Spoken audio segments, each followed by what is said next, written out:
সকলকে আরো একবার প্রভু যীশু খ্রিস্টের নামে স্বাগত জানাই। আসুন আমরা উপোসের সম্বন্ধে আমরা দেখি। উপোসে মানুষের মনে যে একটা দ্বন্দ্ব রয়েছে যে উপোস কি। সবাই উপোস করছেন? কেউ উপোস করছেন? আচ্ছা, সবাই উপোস করছেন, ঠিক আছে। আচ্ছা, উপোস করে কতজনা গরু চড়াতে যাচ্ছেন? হাত তুলুন। উপোস করে কতজনা বাজারে যাচ্ছেন? উপোস করে কতজনা গল্প করছেন? পরচর্চা, এই বাড়ির সামনে বসে রোদে বসে উপোস করেছেন, দিয়ে কি করছেন? পরচর্চা করছেন, পরনিন্দা করছেন। দানিয়েল উপোস করেছেন 21 দিন উপোস। 21 দিন তো চারটিখানি কথা নয়, 3 সপ্তাহের ব্যাপার। 3 সপ্তাহ আপনি উপোস করছেন। আপনি কি খাচ্ছেন? আপনি আংশিক উপোস করছেন, মানে কোনো মাছ মাংস ডিম খাচ্ছেন না, আপনি শুধু নিরামিষ খাচ্ছেন। উপোস করছেন দিয়ে আপনি মাছ ব্যবসা করতে চলে যাচ্ছেন। উপোস করেছেন দিয়ে আপনি কাঠকুড়োতে চলে যাচ্ছেন। উপোস করেছেন দিয়ে আপনি সবজি ব্যবসা করতে চলে যাচ্ছেন। 21 দিন ঘরে বসে থাকলে চলবে? আপনাকে তো কাজ করতে হবে। কিন্তু আপনি কখন কাজে যাচ্ছেন? 21 দিন উপোস করে আপনি কাজে যাচ্ছেন। সেটা কি উপোস? সেটা কি উপোস? আমরা উপোস বলতে আমরা দেখে আসছি যে আজকে উপোস, সারাদিন ময়দা মাখাচ্ছে, লুচি করছে। এদিকে কুমড়োটা তুই কাট, ওইদিকে তুই একটু সুজি নিয়ে আয়, সিমুই নিয়ে আয়, একটু তুই দুধ নিয়ে আয়। এই হচ্ছে উপোসে কি করছেন? খাওয়া দাওয়ার ব্যবস্থা হচ্ছে। উপোস মানে আপনি এইদিকে উপোস, আপনার মনে আছে উপোস, আজকে খাওয়া দাওয়ার ব্যবস্থা করছেন। খাওয়া দাওয়া খাওয়া দাওয়া খাওয়া দাওয়া দিয়ে উপোস করে এমন লুচি খেলেন দিয়ে বলছেন গা ঘুলাচ্ছে, যে টান মেরে এবার নেশি পড়। এইটা উপোস? উপোস আমাদের বাধ্যতামূলক করা প্রয়োজন, অত্যাবশ্যক। কারণ প্রভু যীশু খ্রিস্ট বলছেন, মথি 6 অধ্যায় 16 পদে লেখা রয়েছে যে যখন তোমরা উপোস করবে। প্রভু বলেননি যে যদি তোমরা উপোস করো। আমার সঙ্গে বাইবেলটাকে একজনে পড়ুন। মথি 6 অধ্যায় 16। মথি 6 অধ্যায় 16 কি লেখা রয়েছে? উপবাস করার সময় তোমরা ভণ্ডদের মতো মুখ বিষণ্ণ করে থেকো। হ্যাঁ, বাইবেলে প্রভু বলছেন উপবাস যখন তোমরা করবে, উপবাস করার সময় তোমরা ভণ্ডদের মতো হও না। উপোস করেছি, হ্যাঁ বলি না, পেটটা চুই করছে, গ্যাস হয়ে গেছে উপোস করে করে। মানে কি? ক্লান্ত। আপনি দেখাচ্ছেন মানুষকে ক্লান্তি, আপনি মানুষকে বোঝাতে চাইছেন। কারণটা কি? তাহলে বলবে, বাহ তুই উপোস করিস, তুই উপোস করছিস, দানিয়েল উপোস করছে, হোয়াট এ গ্রেট থিংস, ও কি নাইস, কি ভালো ব্যাপার। উপোস করছে, দানিয়েল উপোস করছে, ধার্মিক পবিত্র। দিয়ে রোদ পোয়াতে পোয়াতে বলছে, এই জানিস ওর সঙ্গে ওরা মায়ের পালিয়ে গেছে। আপনি উপোস করেছেন দিয়ে পরচর্চা করছেন, জানিস আদৌ কিছু নয়, আপনি মিথ্যা করে বলছেন, কারণ ওদের সঙ্গে আপনাকে তাল মেলাতে হবে। এই জানিস ওই হয়ে গেছে, ওরা নেয় বাড়িতে চলে গেছে। কি হলো রে বাবা? আপনি উপোস করে আপনি পরচর্চা করছেন, আপনি উপোস করে আপনি মানুষকে দাঁড়িতে মেরে দিচ্ছেন, ঠকাচ্ছেন। এটা কি উপোস? উপোস বাধ্যতামূলক। কিন্তু 16 পড়ো। উপবাস করার সময় তোমরা, আচ্ছা ওইটা নয়, আর অন্য একটা ভার্সন কারো পড়ো তো। হ্যাঁ ওইটা পড়ো তো। ওখানে কি লেখা রয়েছে? পড়ো। যখন তোমরা উপবাস করো হ্যাঁ, তখন ভণ্ডদের মতো মুখ শুকনো করে হ্যাঁ, যখন তোমরা উপোস করো। বাইবেল কি সুন্দর বলছে দেখুন, যখন তোমরা উপোস করো। যদি তোমরা উপোস করো নয়, যখন তোমরা উপোস করো তখন ভণ্ডদের মতো হও না। চুলটা এলো মেলো, উস্কো খুস্কো, উপোস করে আমি গেছি। প্রভু বলছে, লোক দেখানি কিছু করো না, তোমার পিতা যিনি গোপনে দেখছে তোমাকে গোপনে আশীর্বাদ করবে। তুমি 21 দিন পারবে না, তোমার অনেক কাজ আছে, তুমি অনেক তোমার অভাব আছে, তুমি কাজ না করলে তোমার চলবে না। তুমি 21 দিন বাড়িতে বসে উপোস করা তোমার পক্ষে সম্ভব নয়। প্রত্যেকটা বিশ্বাসী, প্রত্যেকটা মানুষের, প্রভু বিশ্বাসী, প্রভু যীশু খ্রিস্টের সন্তানের উপোস করা বাধ্যতামূলক। প্রত্যেকটা মানুষের জীবনে, প্রত্যেকটা সপ্তাহে হতে পারে, প্রত্যেকটা মাসে হতে পারে, উপোস বাধ্যতামূলক। উপোস করা শুধুমাত্র আমার ভুঁড়ি হয়ে গেছে বলে উপোস করছি, ভুঁড়ি কমানোর জন্য উপোস নয়। উপোস করছেন আপনার পেটে খুব গ্যাস হয়ে যায় বলে যে আজকে কিছু খাবো না, গ্যাসটা কমাতে হবে, সেটার জন্য উপোস নয়। উপোস হচ্ছে আপনার আত্মা প্রাণ শরীরকে প্রভুর কাছে তুলে ধরার, এবং আপনার আত্মায় যদি মনে করেন আপনি পাপ করে ফেলেছেন, আপনি আত্মায় যদি মনে করেন যে আমি প্রভু থেকে দূরে সরে চলে গেছি, আপনি তখন উপোস করুন। আপনি প্রার্থনা করতে পারেন উপোস ছাড়া, কিন্তু উপোস করে আপনি যদি না প্রার্থনা করেন সেটা কেমন হবে? বুঝা যাচ্ছে কথাটা? আপনি প্রার্থনা করতে পারেন উপোস ছাড়া, কিন্তু উপোস করে আপনি না প্রার্থনা করে থাকতে পারেন না, করাটা উচিত নয়। আরো একবার রিপিট করছি, আপনি প্রার্থনা করতে পারেন উপোস ছাড়া, কিন্তু উপোস করে যদি আপনি প্রার্থনা না করেন সেটা কিন্তু আপনার উপযুক্ত উপোস নয়। সেই জন্য এখানে বলছে যে তুমি উপোস করো, অ্যাবসলিউট উপোস করো, মানে নির্জলা উপোস। কতদিন করতে পারেন? একদিন করতে পারেন। বাইবেল অনুযায়ী কে করেছিল একদিনের উপোস? বাইবেল অনুযায়ী করেছিল এজরা, মানে একটা রাত ভোর সে না জল না কিছু খেয়ে উপোস করেছিল। আপনি 3 দিন করতে পারেন নিখুঁত নির্জলা উপোস। কে করেছিল? পৌল করেছিল। আর কে করেছিল? এস্তের করেছিল। আপনারা বাড়িতে মিলিয়ে নেবেন। এস্তের 4:16 এবং প্রেরিত 9:9। পৌল করেছিল 3 দিন নির্জলা উপোস এবং এস্তের করেছিল 3 দিন উপোস। কিসের জন্য? তাদের জীবনে একটা সংশয় এসেছিল, তাদের জীবনে একটা ইচ্ছা ছিল সেইটাকে লাভ করবার জন্য। কিন্তু আপনি যদি বলেন প্রভু আমার ওই জায়গাটা একটু গন্ডগোল চলছে, ওই জায়গাটা যেন আমার নামে হয়ে যায়, একটু দেখবে তো প্রভু, লিখে নিয়ে ধান্দা করছেন। যার জায়গাটা যার নামে আছে আপনি একটু বেশি করে চাপিয়ে নেওয়ার চেষ্টা করছেন, বলছেন প্রভু আমি উপোস করছি, ওই জায়গাটা আমাকে একটু দিয়ে দেবে তো বেশি করে। কোন ধান্দায় যদি উপোস করেন, ঈশ্বর আপনার প্রার্থনা শুনবে না। যদি বলেন প্রভু ও আমার সঙ্গে খুব ঝগড়া করে, ওর ঠ্যাংটাকে তুমি ভেঙে দাও তো, যখন মাঠে যায় দিক একবার ওকে, যদি এই বলে উপোস করেন, আপনার উপোস কখনো শুনবে না। উপোসের সময় আপনি বাজার করতে যাচ্ছেন, এটা উপোস বলে না, এটা উপোস বলে না। যারা সেই করে উপোস, সেই উপোসের দিন শুধু লুচি বেলা, শুধু তরকারি করা, শুধু এটা কর সেটা কর দিয়ে, যখনই দুপুর হয়ে গেল ছোলার ডাল দিয়ে লুচির সঙ্গে মিশিয়ে আপনি বেশ কক কক করে মেরে দিচ্ছেন।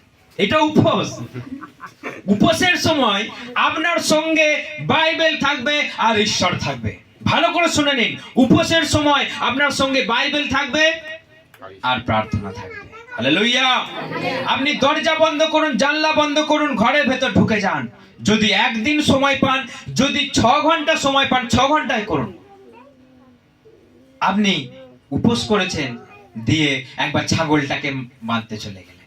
আপনি উপোস করেছেন না, জমিটার একটু ঘাস হয়েছে, একটুখানি তুলে দিয়ে আসে। এগুলো উপোসের পর্যায়ে পড়ে না। ভালো করে শুনে নিন, উপোসের পর্যায়ে এগুলো পড়ে না। আপনি যদি একদিন সময় পান, একদিন যদি আপনার শরীর, যদি আপনার আত্মা যদি সায় দেয়, আপনি না জল পান করে না কিছু খেয়ে আপনি দিন ভোর রাত ভোর আপনি উপোস করতে পারেন। একটা দিন 24 ঘন্টা এক বেলাও করতে পারেন। আর যদি মনে করেন যে আমি 24 ঘন্টা আমি উপোস করব, আপনি একবার খান। কেমন করে করবেন? সকাল 6টা থেকে একদম সন্ধ্যে 6টা পর্যন্ত আপনি উপোস করলেন, দিয়ে কিছু খেলেন, আর কিছু খাবেন না 24 ঘন্টায়। আবার প্রার্থনা, আবার বাইবেল পড়া। কিন্তু কেউ করছে এ উপোস করবো, ঠেলে মেরে দে ভিজে ভাত, ঠেলে মেরে দে। উপোস করবো তো আর কিছু খাবো না, মেরে দে লুচি, মেরে দে মাংস, মেরে দে। এটা উপোস? বলে দিল উপোসের টাইম হয়ে গেছে, মেরে দাও সব পেঁয়াজ দিয়ে আলু ভাজা দিয়ে ভিজে ভাত মেরে দাও। এটা উপোস?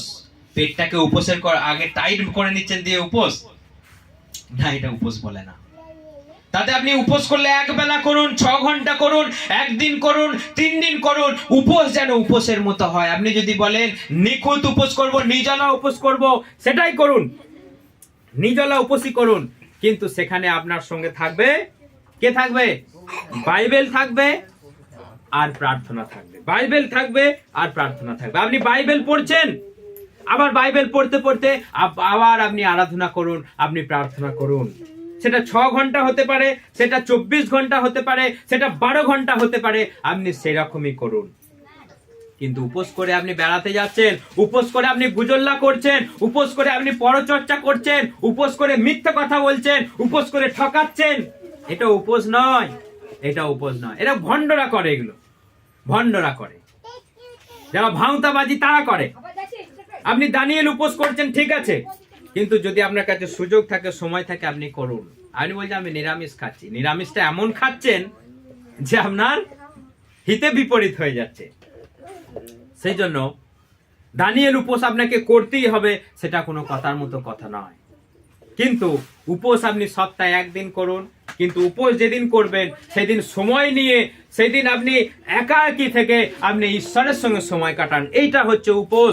উপোস করছেন আপনি কিছু লাভ করবার জন্য, আপনার আত্মার বরদান লাভ করবার জন্য, আপনার পরিবারে কেউ পাপে প্রভু থেকে ছিটকে গেছে, সে আর প্রভুতে আসে না, আপনি তার জন্য উপোস করুন। এটা করা দরকার। আপনার জীবনে যদি কোনো সমস্যা ঘটে যায়, আপনি উপোস করুন। এইসব কারণে আপনি উপোস করুন। উপোস করতে গিয়ে তার আগে যদি আপনার কোনো উদ্দেশ্য না থাকে, উপোস করবার আগে যদি আপনার উদ্দেশ্য না থাকে যে আমি কি কারণে উপোস করতে যাচ্ছি, আপনার উপোসের কোনো মানে নেই। আপনি উপোস করে তো কেবল ঘুরে বেড়াতে যাচ্ছেন। উপোস করার আগে আপনি বলুন যে প্রভু আমি এই জন্য উপোস করতে যাচ্ছি, সেটা আপনার মন জানে যে কিসের জন্য উপোস করতে যাচ্ছেন। সেই জন্য আপনি আগে নির্দিষ্ট করুন কিসের জন্য উপোস করতে যাচ্ছেন, দিয়ে উপোস করুন। আপনি উপোস করে যে উপোসটা কখন ভাঙবে রে বাবা, কখন টাইমটা যাবে রে বাবা, কখন যাবে, দিয়ে আপনি যেই বসলেন বাস বিড়াল ডাঙাতে পারবে না, সেগুলো উপোস নয়, সেগুলো উপোস নয়। উপোস মানে ঈশ্বরের কাছ থেকে কিছু লাভ করবার জন্য, ঈশ্বরের কাছ থেকে কিছু পাবার জন্য, এটা উপোস। উপোসটা ভাঙতে দেখে আমি খাবো দেখবে, এটা উপোসের মতো উপোস নয়। সেই জন্য উপোস মানে উপোস ঈশ্বরের কাছে চান, ঈশ্বরের কাছে বলুন। বাইবেলে এখনো উপোসের কথা আছে, 40 দিন। কেউ পারবেন করতে? কে করেছিল 40 দিন? প্রভু যীশু খ্রিস্ট আর মোসে 40 দিন করেছিল, না জল না খাওয়া দাওয়া। সেই জন্য আমাদের কর্তব্য কি, আমরা প্রভুকে জানার জন্য। আপনি অনেকজন বলে বাইবেল পড়তে যাচ্ছে আর হাই উঠছে, পাস্টার একজন ফোন করেছে, বাইবেল পড়ছে এত হাই উঠছে, ঘুম পাচ্ছে, আমি পাচ্ছি না কিছু।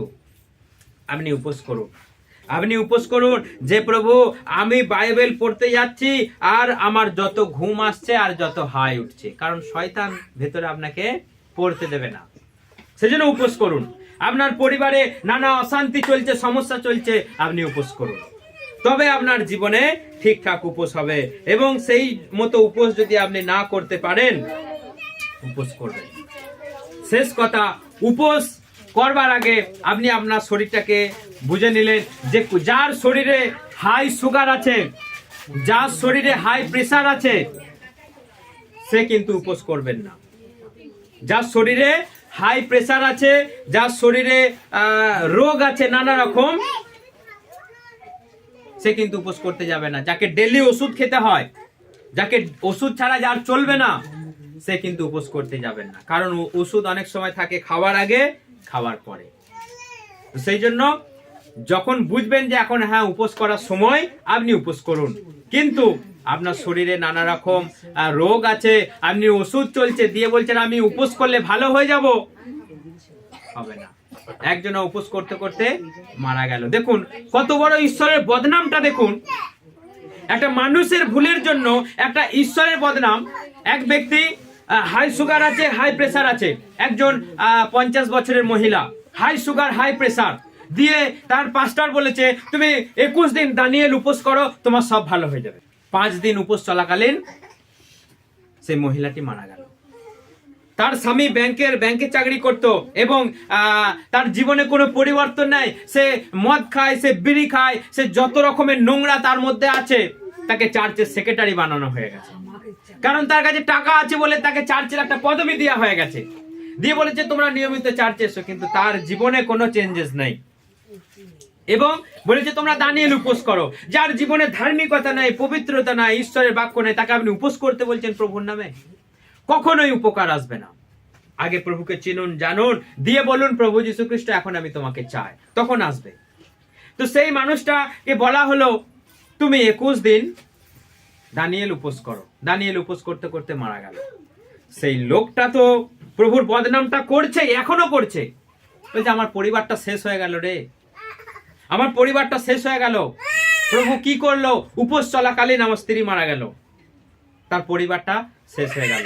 তখন সে তো বদনাম করছে, তার গোটা পরিবার বদনাম করছে প্রভুর, যে প্রভু কি করলো, প্রভু কি করলো, প্রভু এইভাবে আমাদের শেষ করে দিল। তো সেই জন্য আপনি না জেনে না বুঝে আপনি হুট করে কোনো উপোস করতে যাবেন না। উপোস আমাদের সবার প্রয়োজন, আমাদের জীবন ঠিক করবার জন্য, আমাদের জীবনে নম্রতা, আমাদের জীবনে ভদ্রতা, আমাদের জীবনে ঈশ্বরের আদেশের জন্য পালন করবার জন্য আপনার উপোসের প্রয়োজন। কিন্তু উপোস আপনি বুঝে শুনে করুন, যেন ঈশ্বরের বদনাম না হয়, ঈশ্বরের যেন কখনো অপমান না হয়, সেই জন্য উপোস করুন। যদি আপনার জীবনে যদি এই দুর্ঘটনা চলে আসে, কে দায়িত্ব নেবে? তখন যখন শুনেছে যে সেই মহিলাটা মারা গেছে, পাস্টারের কোনো আর কি, এই বাড়ির থেকে ফোন করছে পাস্টারকে, পাস্টার ফোন আর উঠায় না, কারণ এখন করলে তো বিপদ, সে পাস্টার আর ধরা ছোঁয়া দেয়। সেই জন্য সবাই সাবধান হয়ে যান, সবাই সাবধান হয়ে যান। উপোস করুন, উপোস বাধ্যতামূলক প্রত্যেকের জীবনে, কিন্তু উপোসের মতো করুন। উপোস করে আবার বলছি বেড়াতে যাবেন না, উপোস করে আপনি পরচর্চা পরনিন্দা করবেন না, উপোস করে মিথ্যা বলবেন না। উপোস করুন আপনার দরজা জানলা বন্ধ করে দিয়ে প্রভু আর বাইবেল আর প্রভু, প্রার্থনা আর ঈশ্বরের বাক্য, আপনার জীবন সাকসেসফুল হবে। ঈশ্বর আপনাকে আশীর্বাদ করুন। হালেলুয়া। এই বাক্য অনুযায়ী জীবনযাপন করুন, ঈশ্বর আপনাদের সকলকে আশীর্বাদ করুন। আরো অনেক কটা ব্যাপার আছে, পদ্ধতি আছে, কার জীবনে কেমন উপোস আছে, আমি এটা নিয়ে পরে একদিন করব। ঠিক আছে, সকলকে আমি সেই বিষয়ে জানাবো। আসুন আমরা সবাই প্রার্থনা করি।